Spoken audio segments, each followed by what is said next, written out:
За энэ удаад цэг тэмдгийн дүрмийг бэлтгэлээ. Тэгэхээр маш олон тэмдгүүд байдаг. Тухайн тэмдэг бүрийг тодорхой дүрмийн дагуу бичдэг байгаа. За нэлээд олон тэмдэглэгээнүүд байдгаас биднэрт ихэвчлэн хамгийн түгээмэл хэрэглэгддэг дараах 6 тэмдгийн дүрмийг энд ярилцсан. Тэгэхээр монгол хэлэнд болохоор эдгээрийг цэг цэглэлийн дүрм гэж нэрлээд энд байгаа дүрмийн дагуу энэ тэмдгүүдэд бичдэг байгаа. За эхлээд мэдээж хамгийн түрүүн бол цэгийг ямар тохиолдолд бичих үү?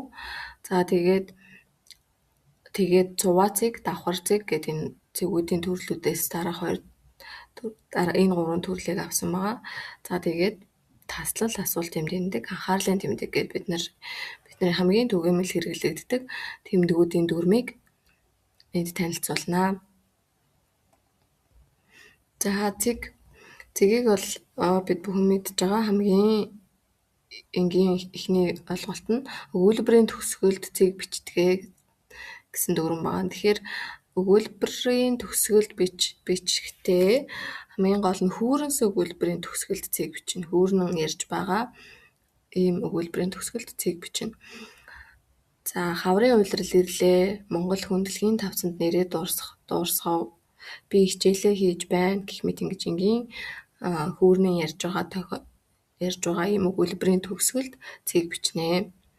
За хоёрдугаарт нь ерийн байдлаар захирсан өгүүлбэрийн төгсгөлд цэг бичдэг.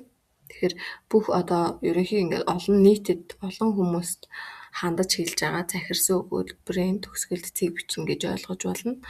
Хичээлээ давтаарай. За бусдад битгий буруу өгөөрэй гэдэг ч юм уу. Ерийн байдлаар захирсан өгүүлбэрийн цэг бичнэ. За 3-дугаарт нь тооны тэмдгийн ард цэг бичиж энэ нь дэс дугаар юм шүү гэдэг утгыг илтгэнэ. Тэгэхээр дэс дугаар тавьж байгаа үед бид нар энэ тооныхоо хойно цэг бичнэ гэсэн. Жишээ 1-р тэнг нь 2-дугаарт тэг нь 3-дугаарт нь 4-дугаарт нь тэргээд энэ бол дэс дугаар эдгээр тоонуудын хойно цэг бичснээр дэс дугаар юм шүү гэдгийг илтгэж өгч байгаа. За 4-т нь үг хураасныг заахтаа цэг бичнэ. Цэндийн дамдан сүрэн гэдэг хүний нэр байна. Тэгэхээр овгийг хураангуйлан бичдэг. Дамдан сүрэн гэд энд хүний нэрийг хураангуйлан бичсэн учраас үсгийн хойно цэг бичсэн гэд. За ийм дүрмийн дагуу бид нар цэгийг ашиглаж бичдэг байна. За дараагаар нь цуваа цэгийн талаар ярилцъя. За тэгэхээр ийм цувсан 3 цэгийг бид нар маш их таарлддаг те. Тэгэхээр бас нэлээд ашигладаг. За тэгэхээр цуваа цэгийг 1-дүгээрт өгүүлбэр төгсөөгүй буюу өгүүлбэрийн дунд ямар нэгэн хэлээгүй орхисон үгийн оронд цуваа цэгийг бичдэг. Энэ өгүүлбэр төгсөөгүй шүү гэдгийг илэрхийлэхдээ цуваа 3 цэгийг бичиж өгдөг. За жишээ нэг хүн аливаа жижиг юмыг урд нь хар хүмсний төдий гэж зүйрлдэг байсан. Энэ зүйрлэл одоо ингээд энийгээ цааш хэлэх гэтэл нөгөө хүн нь тэр зүйрлэл хуучирчээ гэж хэлв. Тэгэхээр энэ хүний хэлсэн үг дуусаагүй байгаа шүү, энд үг орхигдсон байгаа шүү гэсэн санааг илтгэж байгаа. За хоёрдугаарт нь үг өгүүлбэр төгссөн боловч зохиогч санаагаа бүрэн гаргаж чадаагүй дутуу орхисон байх юм бол орхисон гэж үзвэл үүнд цуваа 3 цэгээ бичиж өгнө. За би чоныг хөөж явтал чон жалга руу оров. Уг нь бол өгүүлбэр ингээд төгссөн. Гэхдээ энэний зан өөр бас санаа дахиад агуулга дутуу байна. Энэний зан арай өөр юуг илэрхийлэх гэсэн бэ? Цааш үргэлжлээд юу байгаа вэ гэсэн санааг илэрхийлэхдээ цуваа 3 цэгийг бичсэн байна. За 3 дахь нь мэгдэж төгдөрсөн буюу ямар нэгэн ээрч түтгэлцэн сандарч байгаа ч юм уу юм байдлыг юм өнгө альсыг илэрхийлэхдээ цуваа цэгийг бичиж өгдөг. За тэгэхээр юунд блэ гэх мэт те. Тэгэхээр энд байгаа 3 цэг бичснээрээ энэ хүний ярианы өнгөөс сандарсан, төгдөрсөн, ийм түтгэлцэн, иймэрхүү боддог санаа байна гэдгийг илэрхийлдэг юм байна. За дөрөвд нь шүлгийн мөрүүдийг орхисон эсвэл үргэлжилсэн зохиолын том бүлэг сэдвээс их хэсгийг ямар нэгэн хэсгийг нь орхисон гэж үзэх юм бол үүний хойно цуваад 3 цэгийг бичиж өгнө. За бид нэр энэ бол хамгийн түгээмэл хэрэглэгддэг. Ямар нэгэн шүлгийг ийшээ цаашаа үргэлжлэл байгаа шүү. Бас зохиолоос бид нар энийг аваад энэ цааш үргэлжлэнэ гэсэн санааг илэрхийлэхдээ цуваа 3 цэгийг бичнэ. За 5 дугаарт нь иш татсан зүйлд бас энд тэндээс нь орхисон тэр газараа цуваа цэг бичиж өгнө. Жишээлбэл 1925 онд Монголын сэхэтэн дэлгэсэн загталтаа Горький бичсэн нь одоо ингэж бичжээ гэд энэ хүний өгүүлбэр юг авсан загтлаас иш татаж авсан байна. За тэгэхээр энийг иш татаж авсан учраас энд эхлэл байгаа шүү. Эхлэлд нь 3 цэг байгаа. Тэгэхээр энд эхлэл байсан шүү. Энийг дундаас нь авсан. За ингээд цаашаа үргэлжлээд бас энэ дунд үг өгүүлбэрүүд өрхөгдсөн байгаа шүү гэдэг санааг илэрхийлсэн байна. Тэгэхээр эндээс дүгнэхэд цуваа цэгийг ерөөсөө альва өгүүлбэрт альва өгүүлэгт цаашаа үргэлжилсэн өгүүлэг шүлэг байгаа шүү. Бас цаашаа үргэлжилсэн санаа байгаа шүү. Энэ тэндээс энэ ишлэл зүйлд авсан шүү. Энд хүний хэлсэн үг өгүүлбэрүүд байгаа шүү гэдэг санааг илтгэхдээ цуваа цэгийг ашиглаж бичдэг байх нэ. За дараа нь давхар цэг. За давхар цэгийг бид нар тодорхойлох 2 цэг гэж бас ярьдаг тий. Тэгэхээр давхар цэгийг за альва хүний хэлсэн үг, бодол, санаа зэргийг бичгтээ одоо тэр хүнийхээ хойно одоо тэр үг өгүүлбэрийг хэлсэн эзний хойно давхар цэгийг бичээд за тэгээд тэр хэлсэн үгийг нь бид нар хашлтанд бичиж өгдөг. За жишээлбэл багш үг хэлсэн байна. Тэгэхээр хэлсэн эзэн нь багш учраас багш гэдгийн хойно багшийн хойно тодорхойлох давхар 2 цэгийг бичээд багш хичээлээ эхлэе гэж сурагчдад хэлв.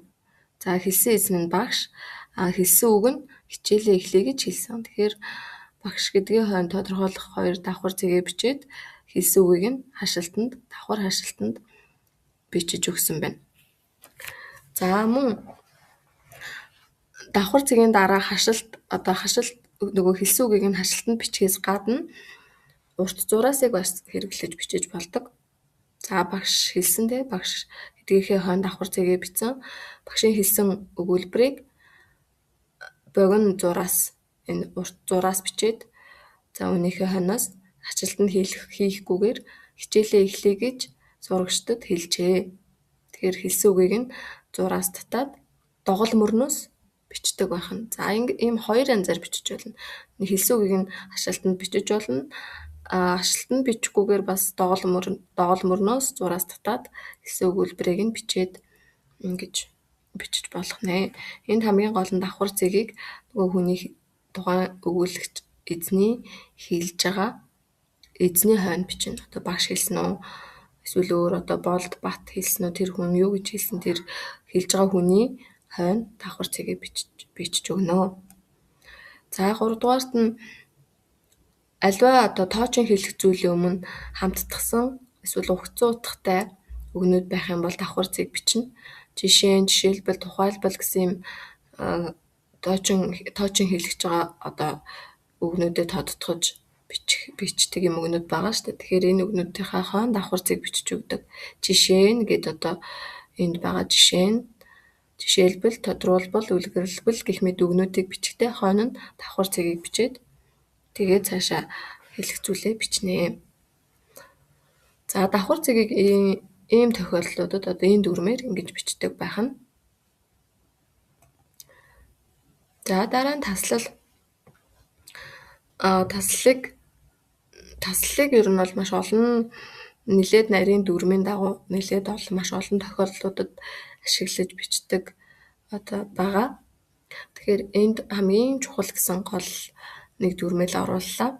Бидний хамгийн мэдчих ёстой зайлшгүй шаардлагатай мэдчих ёстой дүрм нь зэрэгцсэн хэд хэдэн үг хоршоо үг зэргийн хооронд таслал бичнэ. Аливаа одоо тоочин хэлж байгаа үгнүүдийн хооронд таслалаа бичнэ. За бас хошоо одоо 2 үг эсвэл заримдаа 3 ч үг нийлээд ингээд нэг утга санааг илэрхийлсэн байдаг. Тийм үгнүүд ингэж ар араасаа зэрэгцэж орж ирэхээр бол таслалаа ашигланаа. Таслалаа бичнэ. Энэ бол хамгийн ойлгомжтой. За жишээлбэл талд олон хонь, цөөн адуу, хідэн үхэр бэлчж байна гэсэн өгүүлбэрт бичсэн байна. За унаг, ботго, хураг, ишиг, тугал бүгдээрээ төлөм ал юм аа гэд энд тооцсон нэр үгсийн дунд бичсэн байна. Энд хошоо өгнүүдийн хойно дундууд бичсэн байна гэх мэт.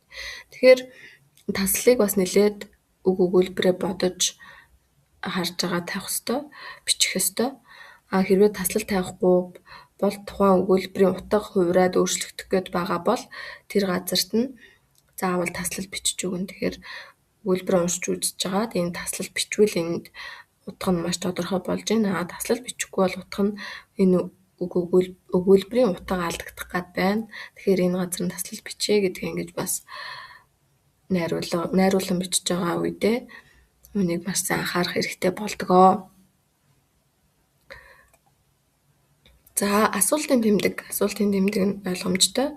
Мэдээж асуусан өгүүлбэрийн эцэст асуултын тэмдэг бичнэ. Та энэ номыг уншсан уу? Үгүй юу?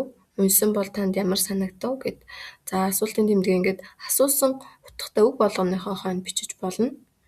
Эсвэл та энэ номыг уншсан уу? Үгүй юу? Уншсан бол ямар санагдав гэд энэ асуусан утгатай өгнүүдийнхээ хооронд таслалаа бичиж агаад хамгийн төгсгөлд нь ганц асуултын тэмдэг бичиж бас болно. Аль ч тохиолдол нь боломжтой. Зөв гэсэн үг. За хоёрдугаарт нь бусдын шууд асуусан үгийг өгүүлбэрийн дотор оруулж бичихтэй асуултын тэмдгийг ашиглана. Жишээнээсээ харах юм бол багш сурагчдаас хичээлээ бэлтгэсэн үү гэж асуугаад сурагчдын бэлтгэсэн даалгаврыг шалгаж эхлэв. Тэгэхээр энд багшийн асуусан асуултыг энэ өгүүлбэр донд багшийн асуусан асуулт байна те. Тэгэхээр багшийн асуусан бусдын шууд асуусан асуултыг өгүүлбэрийн дунд оруулан бичихтэй мөн асуултын тэмдэгээ заавал бичиж өгөх нэ. За сүүлд нь анхаарлын тэмдэг. Анхаарлын тэмдгийг сэтгэл ихэд хөдөлсөн анхааруулах өгүүлбэрийн эцэст анхаарлын тэмдэг бичнэ. За Монгол улс манд тугай манай анги төрүүлжээ гэдэг сэтгэл юм өндөр эерэг сэтгэл хөдлөлтөй байгаа өндөр сэтгэл хөдлөлөөр хэлсэн байна. Тэгэхээр энэ өгүүлбэрүүдийн хойно анхаарлын тэмдэг бичнэ.